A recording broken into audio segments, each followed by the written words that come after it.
Hello,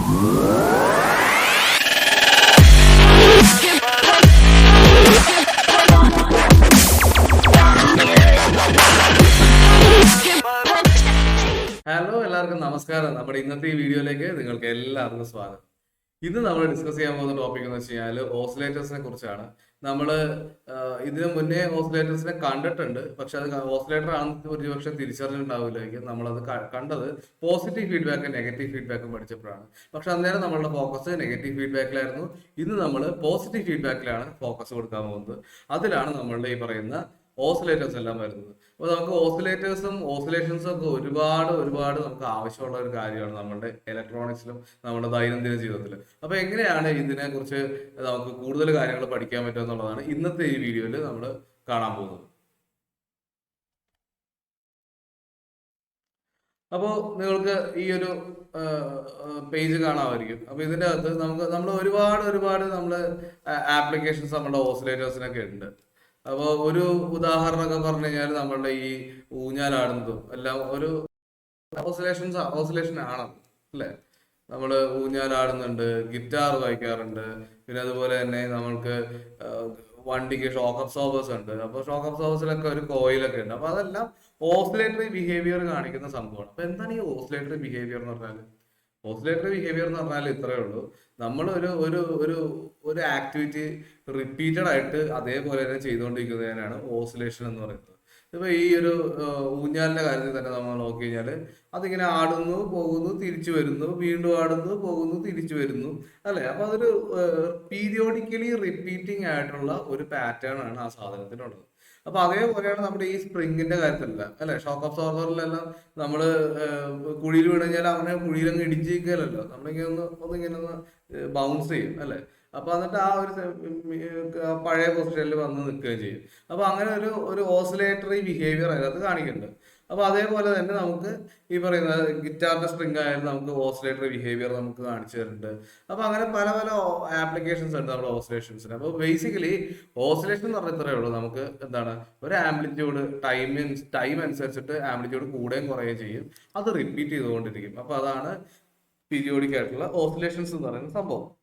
അപ്പൊ ഇനി ഇത് എങ്ങനെ ഉണ്ടാക്കാം എന്നുള്ളതാണ് നമ്മൾ ഇനി കാണേണ്ടത്. അപ്പൊ ഇതില് നമ്മൾ ഒരു ഡെഫിനേഷൻ ആയിട്ട് പറയുകയാണെങ്കിൽ an oscillator is an electronic device that is use to generate a desired frequency of oscillation. അപ്പോൾ ഒരു പർട്ടിക്കുലർ ഫ്രീക്വൻസിയിലുള്ള ഒരു ഓസിലേഷൻ ഉണ്ടാക്കാൻ വേണ്ടിയിട്ടുള്ള ഒരു ഡിവൈസ് ആണ് ഓസിലേറ്റർ. അപ്പോൾ സാധാരണഗതിയിൽ നമുക്കുള്ള പവർ സപ്ലൈസ് എന്നൊക്കെ പറഞ്ഞു കഴിഞ്ഞാൽ നമുക്ക് DC പവർ സപ്ലൈസ് ഉണ്ട്, അല്ലെ. അപ്പോൾ ആ DC പവർ സപ്ലൈസ് നമുക്ക് പോർട്ടബിൾ ആയിട്ടുള്ള ഒരു DC പവർ സപ്ലൈ ഉണ്ടെങ്കിൽ അത് വെച്ചിട്ട് നമുക്ക് ഈ പറയുന്ന ഓസിലേഷൻസ് ഉണ്ടാക്കാൻ പറ്റില്ല. അപ്പൊ എന്തിനാണ് ഈ ഓസിലേഷൻ ഉണ്ടാക്കുന്നത്? ഒരു ഉദാഹരണം പറഞ്ഞാൽ നമ്മുടെ മൊബൈൽ ഫോൺ. ഈ മൊബൈൽ ഫോൺ കമ്മ്യൂണിക്കേറ്റ് ചെയ്യണമെന്നുണ്ടെങ്കിൽ ഒരു പർട്ടിക്കുലർ ഫ്രീക്വൻസി, ഇപ്പൊ ബ്ലൂടൂത്ത് വഴിയാണ് കമ്മ്യൂണിക്കേറ്റ് ചെയ്യണമെങ്കിൽ നമുക്ക് 2.4 GHz എന്ന് പറയുന്ന ഫ്രീക്വൻസി ഉപയോഗിച്ചിട്ടാണ് കമ്മ്യൂണിക്കേറ്റ് ചെയ്യേണ്ടത്. അപ്പൊ ഈ 2.4 GHz എന്ന് പറയാൻ എന്താണ്? അതൊരു വേവ് ആണ്, അതൊരു ഓസിലേഷൻ ആണ്. അപ്പൊ ആ ഓസിലേഷന്റെ ഫ്രീക്വൻസിയാണ് ഈ 2.4 GHz എന്ന് പറയുന്നത്. അപ്പൊ ആ ഒരു ഫ്രീക്വൻസി നമ്മൾ ജനറേറ്റ് ചെയ്താൽ മാത്രമേ നമുക്ക് ബ്ലൂടൂത്ത് വഴിയുള്ള കമ്മ്യൂണിക്കേഷൻ പോസിബിൾ ആയിട്ടുള്ളൂ. വൈഫൈയും ഇതുപോലെ തന്നെ. അപ്പൊ അങ്ങനെ ഓരോ കമ്മ്യൂണിക്കേഷനും ഓരോ ഫ്രീക്വൻസീസ് ഉണ്ട്. നമ്മളിപ്പോ സാധാരണ സെല്ലുലാർ നെറ്റ്വർക്കിലേക്ക് കണക്ട് ചെയ്യുമ്പോഴുള്ള ഫ്രീക്വൻസി അല്ല മറ്റ് ഇതിനുള്ള. അപ്പോൾ ഓരോന്നിനും നമ്മുടെ ഈ പറയുന്ന കാരിയർ ഫ്രീക്വൻസികളൊക്കെ ജനറേറ്റ് ചെയ്യേണ്ടിയൊക്കെ വരും. അപ്പൊ അങ്ങനെ കുറച്ച് കാര്യങ്ങളൊക്കെ നമുക്ക് കമ്മ്യൂണിക്കേഷനിൽ വരാറുണ്ട്. പിന്നെ അതുപോലെ കൺട്രോൾ സിസ്റ്റംസിലൊക്കെ വരാറുണ്ട്. നമ്മുടെ കാറിന്റെ ഇപ്പൊ ഓട്ടോമേറ്റഡ് ആയിട്ടുള്ള കാറും കാര്യങ്ങളൊക്കെ ഉണ്ട്. അപ്പൊ അതിന്റെ കൺട്രോൾ സിസ്റ്റംസിലൊക്കെ ഈ പറയുന്ന സംഭവങ്ങളൊക്കെ വരാറുണ്ട്. ഈ anti lock braking, EBD, electronic stabilisation. അപ്പൊ അങ്ങനെയുള്ള സംഭവങ്ങൾ എല്ലാത്തിലും തന്നെ നമ്മൾ ഈ പറയുന്ന ഈ ഓസിലേഷൻസ് ഒക്കെ ഉണ്ടാക്കേണ്ട ആവശ്യമുണ്ട്. അപ്പൊ ഇത് എന്താണ്, എങ്ങനെയാണ് ഈ ഓസിലേഷനെ നമ്മൾ ഉണ്ടാക്കുക? അതും ഫീഡ്ബാക്ക് എന്ന് പറയുന്ന സംവിധാനം വെച്ചിട്ട് തന്നെയാണ് ചെയ്യുന്നത്. നമ്മളത് കണ്ടതാണ്. അപ്പൊ ആ പോസിറ്റീവ് ഫീഡ്ബാക്ക് എന്ന് പറയുന്ന സാധനമാണ് ഇതിന്റെ ബേസിക് ആയിട്ടുള്ള സംഭവം. അപ്പൊ അതില് പോസിറ്റീവ് ഫീഡ്ബാക്കിന്റെ നമ്മൾ ഈ ഡയഗ്രം നമ്മൾ കണ്ടതാണ്. അതായത് ഒരു ആംപ്ലിഫയർ ഉണ്ടാവും, ഒരു ആംപ്ലിഫയർ ബ്ലോക്ക് ഉണ്ട്. അപ്പൊ അതിലേക്ക് ഇൻപുട്ട് വരുന്നുണ്ട്, Vin എന്ന് പറഞ്ഞിട്ട് ഇൻപുട്ട് വരുന്നുണ്ട്, Vout എന്ന് പറയുന്ന ആംപ്ലിഫയർ ആയിട്ടുള്ള ഒരു ഔട്ട്പുട്ട് വരുന്നുണ്ട്. അപ്പൊ ഈ Voutന്റെ ഒരു പോർഷൻ നമ്മൾ എടുത്തിട്ട് ഫീഡ്ബാക്ക് ചെയ്തിട്ട് ആഡ് ചെയ്യും, ഇൻപുട്ട് വരുന്ന സിഗ്നലിന്റെ കൂടെ ആഡ് ചെയ്യും. അപ്പൊ അങ്ങനെ ആഡ് ചെയ്യുമ്പോൾ ടോട്ടൽ ഫേസ് ഷിഫ്റ്റ് എന്ന് പറയുന്നത് 360 ഡിഗ്രി. ഓക്കെ, അതിന്റെ മൾട്ടിപ്പിൾസ് ഒക്കെ ആണെങ്കിൽ നമുക്ക് ഈ പറയുന്ന ഓസിലേഷൻസിനുള്ള സാധ്യതയൊക്കെ ഉണ്ട്. അപ്പോൾ നമുക്ക് ഈ ഒരു അതിനെയാണ് പോസിറ്റീവ് ഫീഡ്ബാക്ക് എന്നൊക്കെ പറയുന്നത്. അപ്പോൾ ആ പോസിറ്റീവ് ഫീഡ്ബാക്ക് ഓസിലേഷൻസിലേക്ക് എത്തുന്നത് എങ്ങനെയാണെന്നുള്ളതാണ് നമ്മളിപ്പോൾ കാണാൻ പോകുന്നത്. അപ്പൊ അതിൽ നമുക്ക് എന്താണ് ഒരു ഡിഫറൻസിയേഷൻ ആണ്. ആംപ്ലിഫയർ ആണെങ്കിൽ ഇങ്ങനെ, ഓസിലേറ്റർ ആണെങ്കിൽ എങ്ങനെ എന്നുള്ളതാണ്. നമ്മുടെ ഗെയിൻ ആണ് കണ്ടുപിടിക്കാൻ പോകുന്നത്. എന്തിന്റെ ഗെയിൻ? ഇങ്ങനെ ഒരു ഫീഡ്ബാക്ക് കൊടുത്താൽ ഈ മൊത്തം സിസ്റ്റത്തിന്റെ ഗെയിൻ എന്താണ്? അതായത് V out divided by V in ആണ് മൊത്തം സിസ്റ്റത്തിന്റെ ഗെയിൻ. അപ്പൊ അതെന്താന്നുള്ളതാണ് കണ്ടുപിടിക്കാൻ പോകുന്നത്. അപ്പോൾ ഇതിനകത്ത് ഈ പാരാമീറ്റേഴ്സ് ഒക്കെ ഒന്ന് ഡിഫൈൻ ചെയ്തിട്ടുണ്ട്. എന്താണ് എന്താണ് എ എന്ന് പറഞ്ഞു കഴിഞ്ഞാൽ നമ്മുടെ ഈ ആംപ്ലിഫയറിന്റെ ഗെയിൻ ആണ്. ആംപ്ലിഫയറിന്റെ ഇൻപുട്ടിൽ ഇപ്പോൾ ഒരു വാല്യൂ എക്സ് വൈ എന്ന് പറയുന്ന വി എക്സ് വൈ എന്ന് പറയുന്ന ഒരു വോൾട്ടേജ് ആണുള്ളതെങ്കിൽ ആ വി എക്സ് വൈ എന്ന് പറയുന്ന വോൾട്ടേജിന് എത്രത്തോളം ആംപ്ലിഫൈ ഉണ്ട്, അതാണ് എ എന്ന് പറയുന്ന സംഭവം. അപ്പൊ അത് നമുക്ക് വി ഔട്ട് ആയിട്ട് കിട്ടുന്നുണ്ട് അല്ലെ. അപ്പോൾ V out divided by V X Y ആയിരിക്കും നമ്മളുടെ എ എന്ന് പറയുന്ന ഈ ഒരു ബ്ലോക്കിന്റെ ഗെയിൻ. ഇനി ഈ ഒരു ബ്ലോക്കിന്റെ ഗെയിൻ എന്ന് പറഞ്ഞാൽ എന്താണ്? ഇതിന്റെ ഔട്ട്പുട്ട് ഇതാണ്. അപ്പൊ ഇത് ഡിവൈഡ് ബൈ ഇതിന്റെ ഇൻപുട്ട്, അതാണ് ഇതിന്റെ ഗെയിൻ, ഫീഡ്ബാക്ക് നെറ്റ്വർക്കിന്റെ ഗെയിൻ. അപ്പൊ അതാണ് വി എഫ്. ഇവിടുന്ന് പുറത്തേക്ക് വരുന്ന സിഗ്നലാണ് വി എഫ് എന്ന് പറയുന്ന വോൾട്ടേജ്, ഫീഡ്ബാക്ക് വോൾട്ടേജ്. അത് ഡിവൈഡ് ബൈ വി ഔട്ട്, അതാണ് നമ്മളുടെ ഫീഡ്ബാക്കിന്റെ ഗെയിൻ. പിന്നെ എ എഫ്, അതായത് മൊത്തം ഈ ഒരു സിസ്റ്റം ഇങ്ങനെ ഫീഡ്ബാക്ക് ഉൾപ്പെടെയുള്ള ഒരു സിസ്റ്റത്തിലേക്ക് നമ്മൾ ഒരു ഇൻപുട്ട് കൊടുത്താൽ അതെങ്ങനെയാണ് ഔട്ട്പുട്ട് ആയിട്ട് വരിക എന്നുള്ളതാണ്. അതിന്റെ ഗെയിനാണ് ഫീഡ്ബാക്ക് ഗെയിൻ, എ എഫ്. അതായത് ഈ മൊത്തം സംഭവത്തിന്റെ ഗെയിനാണ് ഫീഡ്ബാക്ക് ഗെയിൻ എന്ന് പറയുന്നത്. അതെന്ന് പറഞ്ഞു കഴിഞ്ഞാൽ output divided by input V in അല്ലെ. V out divided by V in.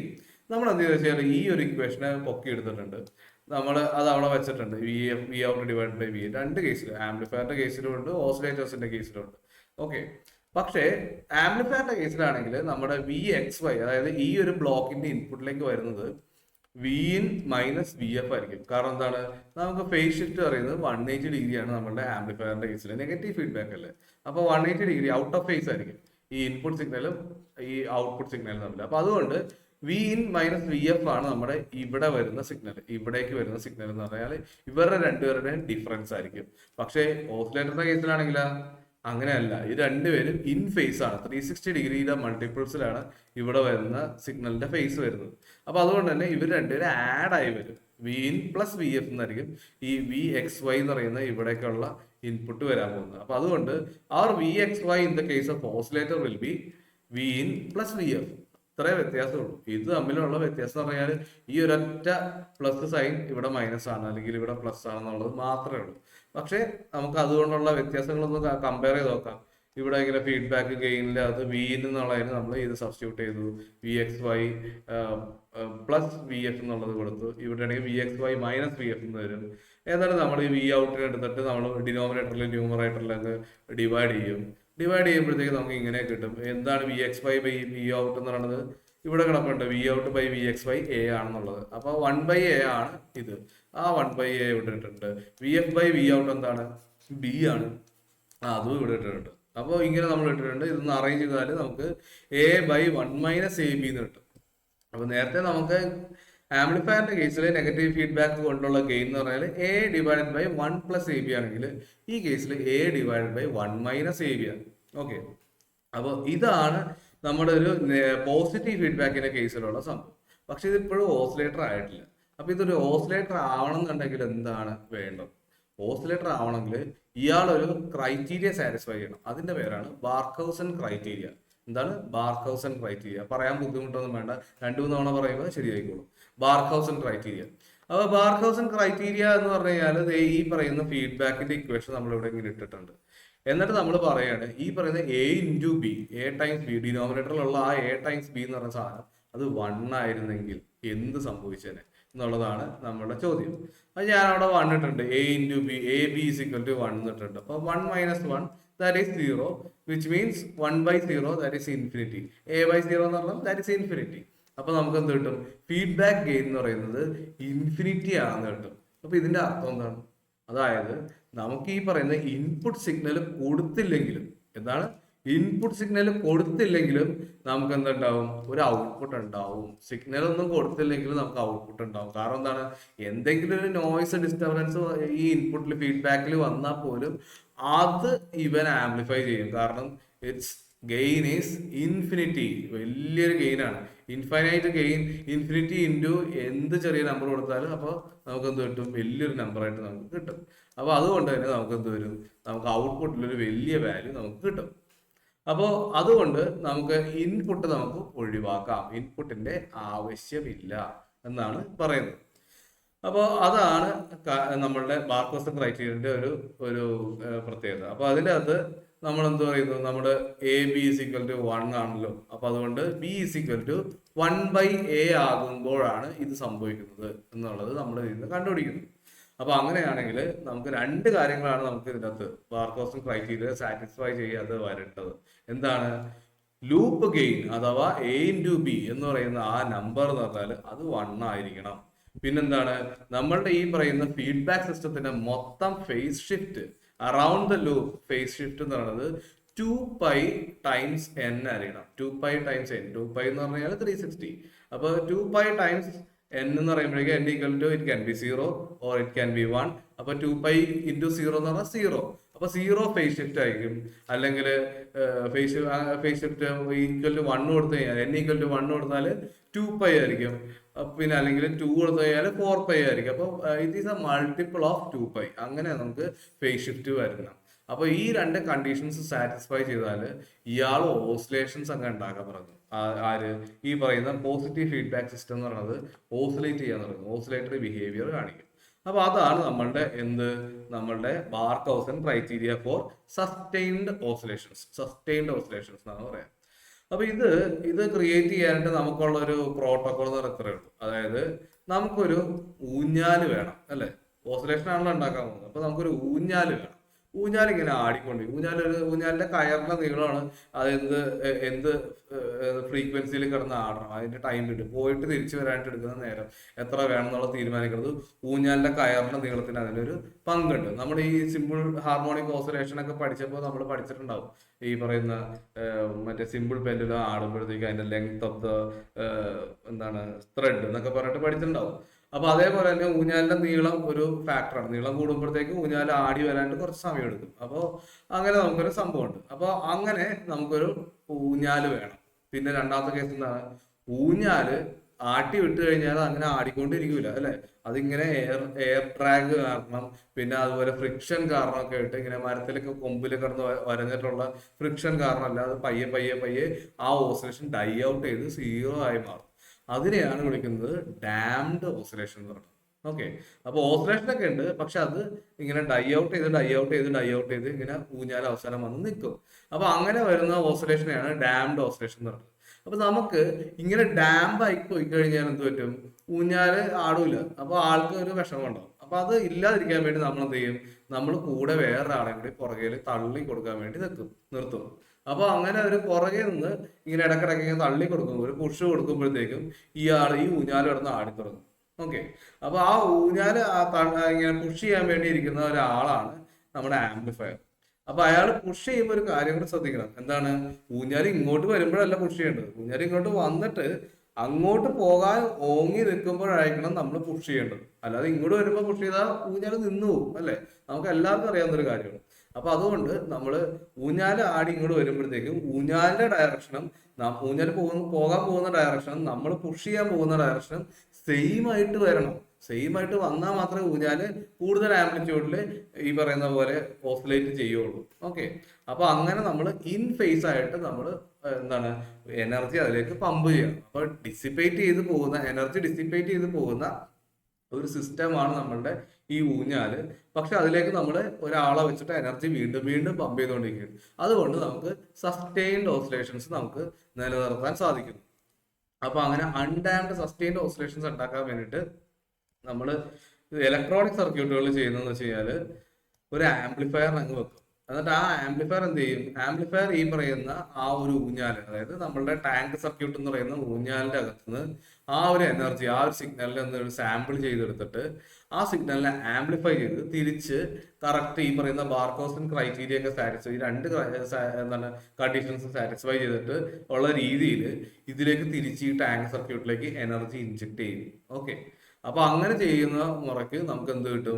Undamped ആയിട്ടുള്ള ഓസിലേറ്ററി ഔട്ട്പുട്ട് നമുക്ക് ഈ ടാങ്ക് സർക്യൂട്ടിന്റെ ഔട്ട്പുട്ടിൽ നിന്ന് കിട്ടും. ഇതാണ് എസെൻഷ്യലി ഒരു ഓസിലേറ്റർ ചെയ്യുന്നത്. ഓക്കെ.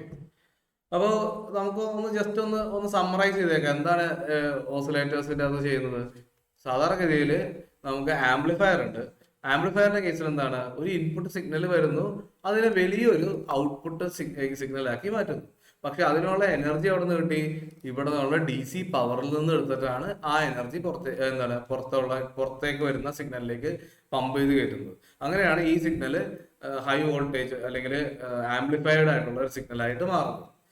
ഇതേപോലെ തന്നെ ഓസിലേറ്ററിന്റെ കാര്യത്തിൽ നോക്കിക്കഴിഞ്ഞാൽ നമുക്ക് എന്തുണ്ട്, ഒരു ഇൻപുട്ട് സിഗ്നൽ ഉണ്ട്, ഇൻപുട്ട് പവർ ഉണ്ട്, DC പവർ ഇൻപുട്ട് ഉണ്ട്. പക്ഷേ ഇൻപുട്ട് ആയിട്ടൊരു സിഗ്നൽ ഒന്നും കാണാൻ പോകുന്നില്ല. ഇപ്പൊ ഇവിടെ ഒരു ഇൻപുട്ട് AC സിഗ്നൽ ഉണ്ടല്ലോ, അങ്ങനെ ഒരു AC സിഗ്നലേ ഇല്ല ഇൻപുട്ടായിട്ട്. പക്ഷേ ഇതിന്റെ ഒരു ഔട്ട്പുട്ട് AC സിഗ്നൽ ജനറേറ്റ് ചെയ്തിട്ടുണ്ട്. അപ്പൊ ഒരു DC പവർ എടുത്തിട്ട് നമ്മൾ ഒരു AC സിഗ്നൽ ജനറേറ്റ് ചെയ്യുന്ന പോലെ ഇരിക്കും ഈ ഓസിലേറ്റർ എന്ന് പറയുന്ന സാധനം. അപ്പൊ ബേസിക്കലി ഇതാണ് സംഭവം. അപ്പൊ അതില് നമുക്ക് പല ടൈപ്പ് ഓസിലേറ്റേഴ്സ് ഒക്കെ ഉണ്ട്. അപ്പൊ അതില് ഒരു കാറ്റഗറി എന്ന് പറഞ്ഞു കഴിഞ്ഞാല് സൈനസോയിഡൽ ഓസിലേറ്റേഴ്സും നോൺ സൈനസോയിഡൽ ഓസിലേറ്റേഴ്സും. അപ്പൊ എന്താണ് ഈ സൈനസോയിഡൽ ഓസിലേറ്റർ? ഈ കാണുന്ന പോലെ സൈൻ വേവിനെയൊക്കെ ജനറേറ്റ് ചെയ്യുന്ന സാധനമാണ് സൈനസോയിഡൽ ഓസിലേറ്റർ. വളരെ സിമ്പിൾ ആണ് സൈനസോയിഡൽ ഓസിലേറ്റർ എന്ന് പറഞ്ഞാൽ. ഒരു പർട്ടിക്കുലർ ഫ്രീക്വൻസി ഉണ്ടാവും, ഒരു പർട്ടിക്കുലർ ആംപ്ലിറ്റ്യൂഡിൽ അതിനിങ്ങനെ ജനറേറ്റ് ചെയ്ത് പുറത്തേക്ക് തന്നുകൊണ്ടിരിക്കുന്ന ഒരു സംഭവമാണ് സൈനസോയിഡൽ ഓസിലേറ്റർ. പിന്നെയുള്ള ഒരു സംഭവം എന്ന് വെച്ച് കഴിഞ്ഞാൽ നോൺ സൈനസോയിഡൽ ഓസിലേറ്റർ അഥവാ റിലാക്സേഷൻ ഓസിലേറ്റർ എന്നൊക്കെ പറയുന്ന സംഭവമാണ്. അപ്പൊ ആ റിലാക്സേഷൻ ഓസിലേറ്റർ എന്ന് പറഞ്ഞാൽ ഇതുപോലത്തെ സ്ക്വയർ വേവ് പോലെ സൈൻ വേവ് അല്ലാത്ത വേവ്സിനെ ജനറേറ്റ് ചെയ്യുന്ന, പീരിയോഡിക് വേവ് ഫോംസിനെ ജനറേറ്റ് ചെയ്യുന്ന ആ ഒരു ഓസിലേറ്റർ ആണ് ഈ പറയുന്ന റിലാക്സേഷൻ ഓസിലേറ്റർ അല്ലെങ്കിൽ നോൺ സൈനസോയിഡൽ ഓസിലേറ്റർ എന്നൊക്കെ പറയുന്ന സംഭവം. So tooth wave form, triangular wave form, ഇതെല്ലാം നമ്മളുടെ ഈ രണ്ടാമത്തെ ഗണത്തിൽ വരുന്ന സംഭവം. നമ്മൾ ഇന്ന് പഠിക്കാൻ പോകുന്ന കാര്യം എന്നൊക്കെ ചോദിച്ചു കഴിഞ്ഞാൽ നമ്മൾ സൈനസോയിഡൽ ഓസിലേറ്റേഴ്സിലാണ് ഫോക്കസ് ചെയ്യുന്നത്. അപ്പൊ ആ സൈനസോയിഡൽ ഓസിലേറ്റർ തന്നെ പല ടൈപ്പ് ഉണ്ട് കേട്ടോ. അപ്പോൾ ഒരു ടൈപ്പ് എന്ന് വെച്ച് കഴിഞ്ഞാൽ ട്യൂൺഡ് സർക്യൂട്ട് ഓസിലേറ്റേഴ്സ് എന്ന് പറഞ്ഞാൽ ഇൻഡക്ടറും കപ്പാസിറ്ററും ഉപയോഗിച്ചിട്ടുള്ള ടാങ്ക് സർക്യൂട്ടുകൾ. ഇൻഡക്ടറിന്റെ കപ്പാസിറ്ററിന്റെ കഥയെല്ലാം നിങ്ങൾക്ക് അറിയാവുന്ന കാര്യങ്ങളാണെന്ന് വിശ്വസിക്കുന്നു. എന്താണ് ഇൻഡക്ടറിന്റെ കപ്പാസിറ്ററിന്റെ കഥ? ഞാനൊന്ന് ഇൻഡക്ടറും കപ്പാസിറ്ററൊക്കെ ഒന്ന് വലിച്ചപ്പോൾ ഇവിടേക്ക് ഇടട്ടെ. ഇൻഡക്ടറും കപ്പാസിറ്ററൊക്കെ ഒന്ന് കണ്ട് നമുക്കൊന്ന് കാര്യങ്ങളൊക്കെ മനസ്സിലാക്കാം. ഇൻഡക്ടർ പോരട്ടെ, ഒരു കപ്പാസിറ്ററും പോരട്ടെ. കപ്പാസിറ്ററുണ്ട് ഇരിക്കട്ടെ. അപ്പോൾ ഈ ഇൻഡക്ടറും കപ്പാസിറ്ററും ഒക്കെ ഇവിടെ ഉണ്ട്. ഈ ഇൻഡക്ടറും കപ്പാസിറ്ററും നമ്മൾ ഒരു വയർ വെച്ചിട്ട് നമ്മൾ കണക്ട് ചെയ്യാൻ പോവാണ് കേട്ടോ. ഇങ്ങനെ ഒരു വയർ വെച്ചിട്ട് ഞാൻ കണക്ട് ചെയ്തിട്ടുണ്ട്, ഇതും ഞാൻ കണക്ട് ചെയ്തിട്ടുണ്ട്. കപ്പാസിറ്ററിന് ചാർജ് ഉള്ള സമയത്ത് അല്ലെങ്കിൽ ഒരു കാര്യം, നമുക്കൊരു സ്വിച്ച് നമുക്ക് ഇവിടെ പണിത് വെച്ചേക്കാം. ഒരു സ്വിച്ച് ഇരിക്കട്ടെ, ആ സ്വിച്ച് ഓൺ ചെയ്യുമ്പോൾ മാത്രം നമുക്ക് കണക്ട് ചെയ്താൽ മതി. ഇങ്ങനെ ഒരു സ്വിച്ചും കൂടിയുള്ള ഒരു ഇൻഡക്ടറും കപ്പാസിറ്ററും സംഭവങ്ങൾ ഞാനിവിടെ റെഡിയാക്കി വെച്ചിട്ടുണ്ട്. ഇൻഡക്ടറിന്റെ പേര് കൊടുക്കുക L, കപ്പാസിറ്ററിന്റെ പേര് കൊടുക്കുക C. അപ്പൊ ഇങ്ങനെ ഇൻഡക്ടറും കപ്പാസിറ്ററും ഒക്കെ ഉള്ള ഒരു സംവിധാനം. അപ്പൊ ഇതിന്റെ അകത്ത് എന്താണ് സംഭവിക്കുക? സ്വിച്ച് ക്ലോസ് ചെയ്ത് കഴിഞ്ഞാൽ എന്ത് സംഭവിക്കും? സ്വിച്ച് ക്ലോസ് ചെയ്താൽ എന്താണ്, ഈ കപ്പാസിറ്ററിൽ നമ്മൾ എന്തെങ്കിലും ചാർജ് സ്റ്റോർ ചെയ്ത് വെച്ചിട്ടുണ്ടെങ്കിൽ, ചാർജ് സ്റ്റോർ ചെയ്തിട്ടുള്ള കേസാണ് ഈ പറഞ്ഞത്, ചാർജ് സ്റ്റോർ ചെയ്ത് വെച്ചിട്ടുണ്ടെങ്കിൽ ആ ചാർജ് അങ്ങനെ ഡിസ്ചാർജ് ചെയ്യാൻ തുടങ്ങും. എങ്ങനെ ഡിസ്ചാർജ് ചെയ്യും? ഇപ്പൊ ഇവിടെ പോസിറ്റീവ്, ഇവിടെ നെഗറ്റീവ് ആണെന്ന് ഇരിക്കട്ടെ. ഇപ്പൊ ഇത് പോസിറ്റീവ്, ഇത് നെഗറ്റീവ്, അങ്ങനെ ഇരിക്കുകയാണെങ്കിൽ ഈ ഒരു കൺവെൻഷണൽ കറണ്ട് നമുക്ക് ഇവിടെ ഫ്ലോ ചെയ്യും. ഈ ഡയറക്ഷനിൽ ഇങ്ങനെ ഒരു കൺവെൻഷണൽ കറണ്ട് ഫ്ലോ ചെയ്യും. അപ്പൊ ഇങ്ങനെ ഒരു കറണ്ട് ഫ്ലോ ചെയ്യുന്നത് കൊണ്ട് എന്ത് പറ്റും? കറണ്ട് ഉള്ളത് കൊണ്ട് നമുക്ക് ഈ ഇൻഡക്ടറിലൂടെ ആ കറണ്ട് ഫ്ലോ ചെയ്യണം. ആ ഇൻഡക്ടറിൽ എന്ത് സംഭവിക്കും? ഇൻഡക്ടറിൽ മാഗ്നറ്റിക് ഫീൽഡ് ഉണ്ടാവും അല്ലെ? അപ്പൊ കറണ്ട് കാരണം ഇൻഡക്ടറിൽ മാഗ്നറ്റിക് ഫീൽഡ് ഉണ്ടാകുന്നു. ആ മാഗ്നറ്റിക് ഫീൽഡ് കാരണം ഒരു ബാക്ക് EMF എന്ന് പറയുന്ന ഒരു EMF ഉണ്ടാകുന്നു. അപ്പൊ ആ EMFന്റെ പ്രത്യേകത വെച്ച് കഴിഞ്ഞാൽ ഇതിലുള്ള കറണ്ട് മാറാതെ ഇരിക്കണം. ഒരു മടിയനാണ് ഒരു ഇൻഡക്ടർ എന്ന് പറഞ്ഞാൽ. ഇൻഡക്ടറുകളുടെ പ്രത്യേകത എന്ന് വെച്ച് കഴിഞ്ഞാൽ അവരുടെ ഉള്ളിൽ പോകുന്ന കറണ്ട് ചേഞ്ച് ചെയ്യാതിരിക്കാൻ അവൻ ശ്രമിച്ചുകൊണ്ടിരിക്കും. എന്നാൽ കപ്പാസിറ്ററിന്റെ പ്രത്യേകത എന്താണ്? കപ്പാസിറ്ററിന്റെ പ്രത്യേകത എന്ന് വെച്ച് കഴിഞ്ഞാൽ അതിന്റെ പ്ലേറ്റുകൾക്കിടയിലുള്ള വോൾട്ടേജ് ചേഞ്ച് ചെയ്യാണ്ടിരിക്കാണ്ട്. അപ്പൊ രണ്ടുപേർക്കും മടിയുണ്ട് അല്ലെ? ഒരാൾക്ക് വോൾട്ടേജ് മാറാതിരിക്കാനുള്ള മടിയാണ്, മറ്റേയാളുടെ കേസിൽ കറണ്ട് മാറുമ്പോൾ ഉള്ളൊരു മടിയാണ്. അപ്പോൾ രണ്ടുപേർക്കും മടിയുണ്ട്. അപ്പൊ കറണ്ട് ഈ ഇൻഡക്ടറിന്റെ കേസിൽ എന്ന് പറഞ്ഞു കഴിഞ്ഞാൽ കറണ്ട് എന്തെങ്കിലും ചേഞ്ച് വന്നു കഴിഞ്ഞാൽ നമ്മൾ പറയൂലേ, അയ്യോ എന്നെ കൊണ്ട് വയ്യ തേങ്ങ ഇറണ്ട. അപ്പൊ അതേപോലത്തെ ഒരു എഫക്റ്റ് ആണ് ഇൻഡക്ടറിന്റെ കേസിൽ. ഇൻഡക്ടർ അപ്പൊ എന്തെങ്കിലുമൊക്കെ മുട്ടായക്തികൾ പറഞ്ഞുകൊണ്ടിരിക്കും. അപ്പൊ ആ മുട്ടായക്തിനെ വിളിക്കുന്ന പേരാണ് എന്ത്? ഈ ബാക്ക് EMF എന്ന് പറയുന്നത്.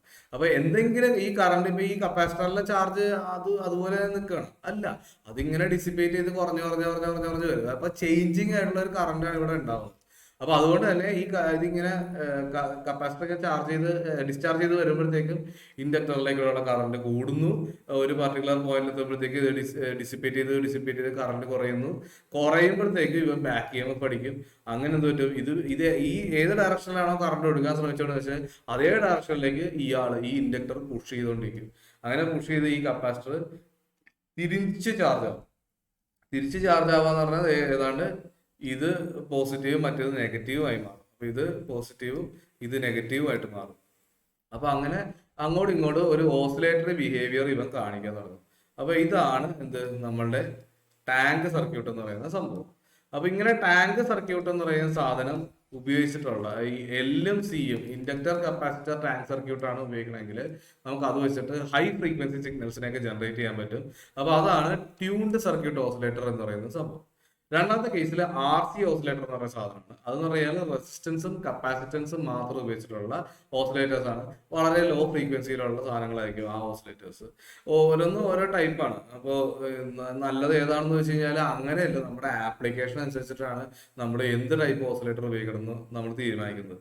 ഇപ്പൊ ചില കേസിൽ ഈ പറയുന്ന ക്രിസ്റ്റൽ ഓസിലേറ്റർ എന്നൊക്കെ പറഞ്ഞാൽ വളരെ സ്റ്റേബിൾ ആയിട്ടുള്ള പക്ക ഫ്രീക്വൻസിക്കൊന്നും യാതൊരു മാറ്റവും വരാതെ കാത്തു സൂക്ഷിച്ച് എന്ത് ഫ്രീക്വൻസിക്കാണ് നമ്മൾ ഡിസൈൻ ചെയ്തത് അതേ ഫ്രീക്വൻസിക്ക് തന്നെ കീപ്പ് ചെയ്ത് ഈ പറയാറില്ല തലമുറ സൂക്ഷിച്ചു എന്നൊക്കെ പറയില്ലേ, അതേപോലെ എന്ത് ഫ്രീക്വൻസിക്ക് ഡിസൈൻ ചെയ്ത അതുപോലെ തന്നെ അച്ചിട്ട പോലെ ഈ പറയുന്ന ക്രിസ്റ്റൽ ഓസിലേറ്റർ ആ ഫ്രീക്വൻസി ജനറേറ്റ് ചെയ്തുകൊണ്ടിരിക്കും. അപ്പോൾ അത് എന്താവശ്യത്തിനെന്ന് വെച്ച് കഴിഞ്ഞാൽ ഈ ഡിജിറ്റൽ ഇലക്ട്രോണിക്സ് കമ്പ്യൂട്ടറിന്റെ അകത്ത്, പിന്നെ അതുപോലെ തന്നെ നമ്മുടെ വാച്ചിന്റെ അകത്ത്, ഇത് ക്വാർട്സ് വാച്ച് കേട്ടിട്ടില്ലേ? അപ്പൊ ആ ക്വാർട്സ് വാച്ച് എല്ലാം ക്രിസ്റ്റൽ ഓസിലേറ്റേഴ്സ് ആണ്. പിന്നെ അതുപോലെ തന്നെ നെഗറ്റീവ് റെസിസ്റ്റൻസ് ഓസിലേറ്റേഴ്സ് ഉണ്ട്. നെഗറ്റീവ് റെസിസ്റ്റൻസ് ഓസിലേറ്റർ എന്ന് പറഞ്ഞു കഴിഞ്ഞാൽ ചില ഡിവൈസുകളുണ്ട്, ചില ഒരു നമ്മളൊരു ടണൽ ഡയോഡിനെ കുറിച്ചൊക്കെ നമ്മൾ ഫസ്റ്റ് സെമസ്റ്ററിലൊക്കെ നമ്മൾ പഠിച്ചിട്ടുണ്ട്. അപ്പോൾ ആ ടണൽ ഡയോഡിന്റെ ക്യാരക്ടറിസ്റ്റിക്സിൽ ഇങ്ങനെ ഒരു നെഗറ്റീവ് റെസിസ്റ്റൻസ് റീജിയൻ ഉണ്ട്, ഇങ്ങനെ ഒരു നെഗറ്റീവ് സ്ലോപ്പ് ഉള്ള ഒരു റീജിയൻ ഉണ്ട്, ഇങ്ങനെ ഒരു കർവാണ്, ഇങ്ങനത്തെ ഒരു സംഭവം ഉണ്ട് അല്ലെ. അപ്പൊ ഇങ്ങനൊരു കർവാണ്. അപ്പൊ ഇതിന്റെ അകത്തുള്ള ഈ ഒരു റീജിയൻ, അതായത് ഈ നെഗറ്റീവ് സ്ലോപ്പ് ഉള്ള ഈ റീജിയനെ പറയുന്ന പേരാണ് നെഗറ്റീവ് റെസിസ്റ്റൻസ് റീജിയൻ എന്ന് പറയുന്നത്. അപ്പൊ ആ നെഗറ്റീവ് റെസിസ്റ്റൻസ് റീജിയൻ വെച്ചിട്ട് നമുക്ക് ഓസിലേഷൻസ് ഒക്കെ ഉണ്ടാക്കാനൊക്കെ സാധിക്കും. അപ്പൊ അങ്ങനെ ഓസിലേഷൻസ് ഉണ്ടാക്കുന്ന ആ ഒരു സിസ്റ്റത്തെ, അങ്ങനത്തെ ഓസിലേറ്റേഴ്സിനെ വിളിക്കുന്ന പേരാണ് നെഗറ്റീവ് റെസിസ്റ്റൻസ് ഓസിലേറ്റേഴ്സ് എന്നൊക്കെ പറയുന്നത്. അപ്പോൾ ഈ പറയുന്ന മൈക്രോവേവ് റേഞ്ചിലുള്ള കുറെ ഡിവൈസുകൾ ഉണ്ട് കേട്ടോ. ഈ പറയുന്ന ട്രപ്പാറ്റ്, ഇമ്പാറ്റ് എന്നൊക്കെ പറഞ്ഞിട്ട് കുറെ സാധനം കേട്ടോ. ആ സാധനങ്ങളെല്ലാം നമ്മൾ ഈ ഒരു നെഗറ്റീവ് റെസിസ്റ്റൻസ് എന്ന് പറയുന്ന സംഭവം വെച്ചിട്ടാണ് അതിൽ നിന്ന് നമ്മൾ മൈക്രോവേവ് സിഗ്നൽസ് എല്ലാം ജനറേറ്റ് ചെയ്യാൻ ഉപയോഗിക്കുന്നത്. അപ്പൊ ഇതൊക്കെയാണ് 4 ടൈപ്പ് സൈനസോയിഡൽ ഓസിലേറ്റേഴ്സ്. ഇത് നമുക്ക് കുറച്ച് ആപ്ലിക്കേഷൻസ് ഒന്ന് കണ്ടേക്കാം. നിങ്ങൾക്ക് എല്ലാവർക്കും അറിയാവുന്ന ഒരു ആപ്ലിക്കേഷൻസ് ഒക്കെ തന്നെയാണ് ഇതിൻ്റെ അകത്തുള്ളത്. എന്താണ്? കമ്മ്യൂണിക്കേഷൻ സിസ്റ്റത്തിൽ ഉപയോഗിക്കും. എങ്ങനെയാണ്? നമുക്കിപ്പോൾ ഇവിടെ നിന്ന് ഒരു ശബ്ദരേഖ നമുക്ക് വേറെ സ്ഥലത്തേക്ക് ട്രാൻസ്മിറ്റ് ചെയ്യണമെങ്കിൽ എന്ത് ചെയ്യണം? നമ്മൾ മൈക്രോവേവ് സിഗ്നൽസ് ആയിട്ടുള്ള സിഗ്നൽസിന്റെ മേലെ സൂപ്പർപോസ് ചെയ്തിട്ട് നമ്മളത് മോഡുലേറ്റ് ചെയ്ത് അയക്കും. നമ്മൾ മോഡുലേഷൻസ് എല്ലാം ഇനി അടുത്ത് കാണും. അപ്പൊ അതിനകത്ത് നമ്മൾ പഠിക്കും എങ്ങനെയാണ് ഇതൊക്കെ ചെയ്യണമെന്നുള്ളത്. അപ്പൊ ആ കമ്മ്യൂണിക്കേഷൻ സിസ്റ്റംസിലെല്ലാം നമ്മൾ ഇത് ഉപയോഗിക്കുന്നുണ്ട്. പിന്നെ ഇൻഡസ്ട്രിയൽ കൺട്രോൾ സിസ്റ്റംസ് എന്നൊക്കെ പറഞ്ഞാൽ ഓട്ടോമേഷൻ സിസ്റ്റംസ് ഒക്കെ നമ്മൾ കണ്ടിട്ടുള്ളതാണ്. ഈ നമ്മളുടെ ഇൻഡസ്ട്രി ഓട്ടോമേഷൻസ്, ഓരോ കാർ കമ്പനി മാനുഫാക്ചറിങ് യൂണിറ്റുകൾ, അങ്ങനെയുള്ള സാധനങ്ങൾ, ബോട്ടിലിംഗ് പ്ലാന്റുകൾ. അപ്പൊ അതിനകത്തല്ല ആ കൺട്രോൾ സിസ്റ്റം എല്ലാം അതിന്റെ ടൈമിങ് കാര്യങ്ങളെല്ലാം ചെയ്യുന്നത് ഈ പറയുന്ന സൈനസോയിഡൽ ഓസിലേറ്റേഴ്സ് ഒക്കെ വെച്ചിട്ടൊക്കെയാണ് ചെയ്യുന്നത്. പിന്നെ ലബോറട്ടറീസിൽ ഉപയോഗിക്കുന്നുണ്ട്. ഒരുപാട് ലാബുകളിൽ നമുക്ക് സൈൻ വേവ്സ് ആവശ്യമുണ്ട്. കാരണം എന്താ വെച്ചാൽ സൈൻ വേവ് എന്ന് പറയുന്നത് ഒരു ഫണ്ടമെന്റൽ വേവ് ആണ്. എന്ന് പറഞ്ഞാൽ മറ്റ് വേവ്സ് എന്നൊക്കെ പറഞ്ഞാൽ, സ്ക്വയർ വേവ് എന്നൊക്കെ പറഞ്ഞാൽ infinite number of sine waves, പല ആംപ്ലിറ്റ്യൂഡ്സിലും ഫ്രീക്വൻസിയിലുള്ള സൈൻ വേവ്സ് ആഡ് ആയി കറക്റ്റ് ആയിട്ട് സൂപ്പർപോസ് ചെയ്ത് വരുമ്പോഴാണ് ഈ സ്ക്വയർ വേവിന്റെ ഷേപ്പ് എല്ലാം കിട്ടുന്നത്. അപ്പൊ അതിന്റെ ഫണ്ടമെന്റൽ യൂണിറ്റ് എന്താണ്? നമ്മുടെ സൈൻ വേവ് ആണ്. ഒരുപാട് സൈൻ വേവ് ചേർന്നാണ് നമ്മൾ മറ്റ് ടൈപ്പ് വേവ് ഫോംസ് എല്ലാം ജനറേറ്റ് ചെയ്യുന്നത്. സ്ക്വയർ വേവ് ആയിക്കോട്ടെ, സോട്ടൂത്ത് ആയിക്കോട്ടെ, എന്ത് വേവ് ഫോം ആയിക്കോട്ടെ, അടിസ്ഥാനപരമായിട്ട് ഒരുപാട് സൈൻ വേവ്സ് വെച്ചിട്ടാണ് ഇതിനെല്ലാം നമുക്ക് ഉണ്ടാക്കാൻ പറ്റുക. അപ്പോൾ അതുകൊണ്ട് തന്നെ നമുക്ക് ഈ ലബോറട്ടറി എക്സ്പീരിയൻസിലെല്ലാം നമ്മുടെ സൈൻ വേവ്സ് ഒരുപാട് ഉപയോഗിക്കും. കാരണം it is the simplest of the waves that we have. അപ്പൊ അതുകൊണ്ട് നമ്മൾ ലബോറട്ടറീസിലെല്ലാം സൈൻ വേവ്സ് ജനറേറ്റ് ചെയ്യുന്നുണ്ട്. പിന്നെ ഓഡിയോ സിന്തസൈസേഴ്സ് നമുക്കിപ്പോൾ ഡൗൺലോഡ് ചെയ്യാനൊക്കെ കിട്ടും. നമുക്ക് ഈ ജിംഗിൾസ് ഒക്കെ ഉണ്ടാക്കണം. മറ്റേ ജിംഗിൾസ് എന്ന് പറഞ്ഞാൽ അറിയില്ലേ, മറ്റേ പരസ്യത്തിനൊക്കെ ഉള്ള മ്യൂസിക് ഒക്കെ ഉണ്ടാക്കുന്ന അങ്ങനത്തെ മ്യൂസിക് ഒക്കെ ഉണ്ടാക്കാൻ വേണ്ടിയിട്ടുള്ള സിന്തസൈസേഴ്സ് ഒക്കെ ഉണ്ട്. അപ്പോൾ ഇതാ നമുക്ക് നെറ്റിൽ നിന്നൊക്കെ ഡൗൺലോഡ് ചെയ്യാം. ഫ്രീ സിന്തസൈസർ ഒക്കെ നമുക്ക് ഡൗൺലോഡ് ചെയ്യാൻ പറ്റും. അപ്പോൾ ആ സിന്തസൈസേഴ്സിലെല്ലാം നമ്മൾ ഈ പറയുന്ന സൈൻ വേവ് വെച്ചിട്ടാണ് ആ സിഗ്നൽ, ആ സൗണ്ട് സിഗ്നലെല്ലാം ജനറേറ്റ് ചെയ്യുന്നത്. അപ്പോൾ അങ്ങനത്തെ ആവശ്യങ്ങളുണ്ട്. പിന്നെ ടൈം കീപ്പിങ്ങിന് വേണ്ടിയിട്ട് ടൈമേഴ്സ് ആയിട്ടൊക്കെ ഉപയോഗിക്കാറുണ്ട്. കാരണം എന്താണ്, ഓസിലേഷൻ ആണ് അല്ലേ. അപ്പോൾ അത് റിപ്പീറ്റ് ചെയ്യുന്ന ഒരു പീരിയോഡിക് ആയിട്ടുള്ള കാര്യമാണ്. നമ്മൾ അതുകൊണ്ട് തന്നെ നമുക്ക് എന്ത് ചെയ്യാൻ പറ്റും, നമുക്ക് ടൈം കീപ്പിങ്ങിന് വേണ്ടിയിട്ടും നമുക്ക് ഉപയോഗിക്കാം. ഇത്ര ഓസിലേഷൻസ് കഴിഞ്ഞാൽ 1 സെക്കൻഡ് എന്ന് പറഞ്ഞിട്ട് നമുക്ക് സ്റ്റാൻഡർഡൈസ് ചെയ്ത് കഴിഞ്ഞാൽ നമുക്ക് അതിന്റെ ഓസിലേഷൻസ് നോക്കിയിട്ട് കൗണ്ട് ചെയ്ത് കൗണ്ടറൊക്കെ ഉണ്ടെങ്കിൽ നമുക്ക് എന്ത് കിട്ടും, 1 സെക്കൻഡ് കഴിയുമ്പോൾ ഒരു ടിക്ക്. അതാണ് നമ്മുടെ ക്ലോക്ക്, വാച്ച് എന്നൊക്കെ പറയുന്നത്. അപ്പോൾ നമ്മളുടെ പെൻഡുലൊക്കെ നമ്മൾ കണ്ടിട്ടില്ലേ. അപ്പോൾ അതിൻ്റെ ഒരു ഇലക്ട്രോണിക് പെൻഡുലം എന്ന് വേണമെങ്കിൽ നമുക്ക് ഈ ഓസിലേറ്ററിനെ നമുക്ക് പറയാം. അപ്പോൾ ഇതൊക്കെയാണ് നമ്മുടെ ആപ്ലിക്കേഷൻസ്. അപ്പോൾ ഇതില് നമുക്ക് എന്താണ്, നമുക്ക് കുറച്ച് ഫാക്ടേഴ്സ് ഉണ്ട്. ഇത് ഈ ഒരു സാധനം എങ്ങനെയൊക്കെ വർക്ക് ചെയ്യുന്നുള്ളതിനെ കുറിച്ചൊക്കെ സംസാരിക്കുന്ന കുറച്ച് ഫാക്ടേഴ്സ് ഒക്കെ ഉണ്ട്. അപ്പോൾ ആ ഫാക്ടേഴ്സിനെ കുറിച്ചാണ് നമ്മളിപ്പോൾ ഡിസ്കസ് ചെയ്യാൻ പോകുന്നത്. ഇത് എങ്ങനെയൊക്കെയാണ്, ഇതിൻ്റെ അകത്ത് എന്തൊക്കെയാണ് ഇതിൻ്റെ അകത്ത് കൺട്രോൾ ചെയ്യുന്ന കാര്യങ്ങൾ. ഒരു ഫ്രീക്വൻസി, ഈ പറയുന്ന ഓസിലേറ്ററിന്റെ ഫ്രീക്വൻസി ആരൊക്കെ കൺട്രോൾ ചെയ്യുന്നു, അത് അങ്ങോട്ടും ഇങ്ങോട്ടൊക്കെ അൺസ്റ്റേബിൾ ആയിട്ട് മാറുന്ന ഇതിനുള്ള കാരണങ്ങൾ എന്തൊക്കെ. ആദ്യത്തെ കാരണം എന്ന് പറഞ്ഞാൽ നമ്മൾ ഇതിനകത്ത് ഒരു ആംപ്ലിഫയർ ഉപയോഗിക്കുന്നുണ്ടെന്ന് പറഞ്ഞല്ലേ. ടാങ്ക് സർക്യൂട്ടും ഉണ്ട്. ആ ടാങ്ക് സർക്യൂട്ടിൽ നിന്ന് സാമ്പിൾ ചെയ്ത ഒരു സിഗ്നൽ എടുത്തിട്ട് ആ സിഗ്നൽ ആംപ്ലിഫൈ ചെയ്ത് കറക്റ്റ് ഫേസിൽ കൊണ്ടുവന്ന് ടാങ്ക് സർക്യൂട്ടിലേക്ക് വീണ്ടും ഇഞ്ചക്ട് ചെയ്യുന്ന ഒരു പരിപാടിയുണ്ട്.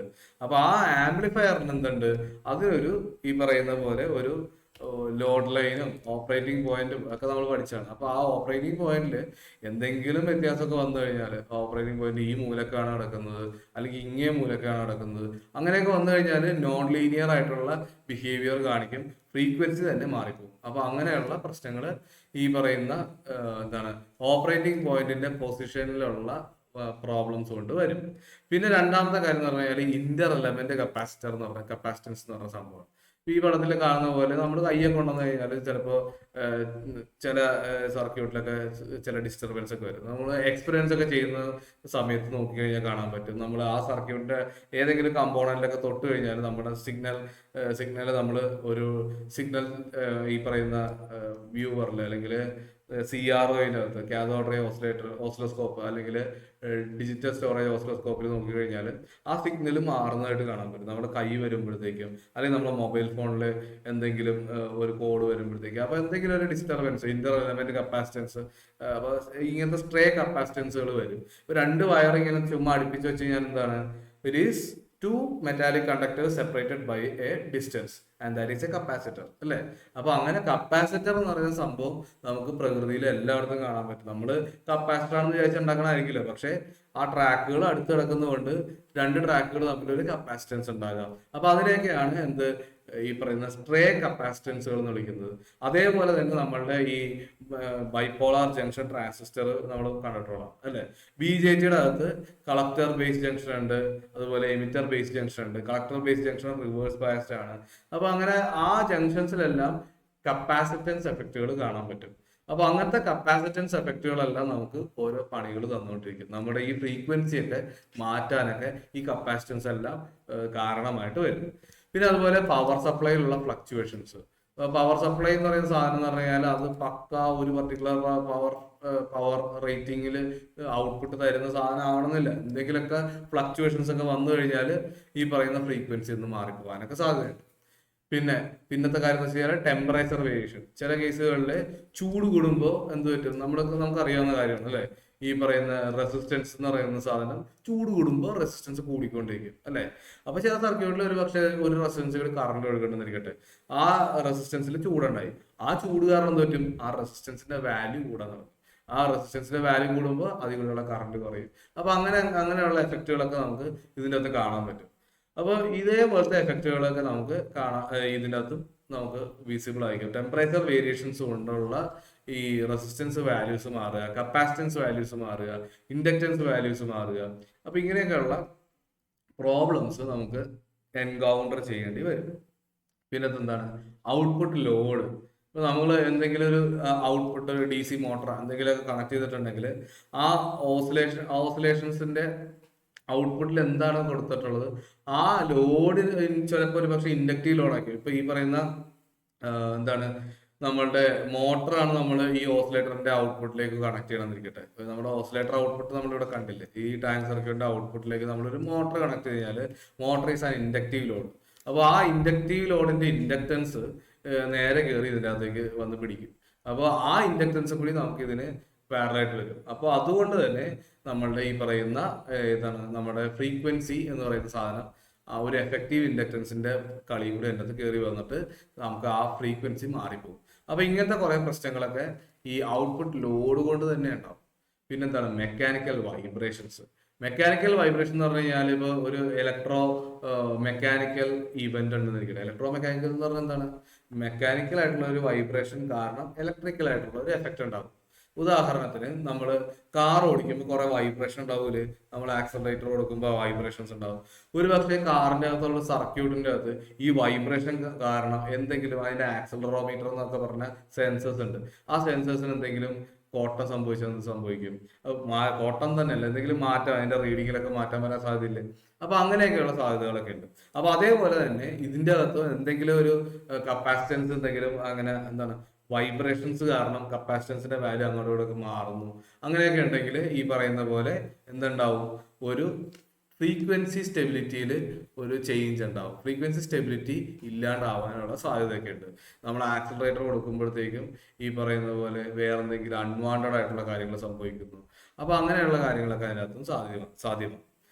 അപ്പൊ ഇതൊക്കെയാണ് നമ്മളുടെ factors that are affecting the frequency stability of oscillators. ഓസിലേറ്റേഴ്സിനെ കുറിച്ചൊരു ഫണ്ടമെന്റൽ ആയിട്ടുള്ള ഒരു ഐഡിയ നിങ്ങൾക്ക് കിട്ടിക്കാണെന്ന് വിശ്വസിക്കുന്നു. നമുക്ക് ഇനി കാണണമെന്ന് വെച്ച് കഴിഞ്ഞാല് ഒരുപാട് കൂടുതൽ ഡെപ്തിൽ ഓസിലേറ്റേഴ്സ്, സൈനസോയിഡൽ ഓസിലേറ്റേഴ്സിനെ കുറിച്ചൊക്കെ നമുക്ക് പഠിക്കാനുണ്ട്. അപ്പൊ നമുക്ക് അത് പുതിയൊരു വീഡിയോയിൽ നമുക്ക് കാണാം. ഇന്നത്തെ വീഡിയോ ഇതോടെ അവസാനിക്കുകയാണ്. നമുക്ക് നമ്മളുടെ എന്തെങ്കിലും സംശയങ്ങളൊക്കെ നിങ്ങൾക്ക് ഉണ്ടെങ്കിൽ നമ്മുടെ കമന്റ് സെക്ഷനിൽ അറിയിക്കുക.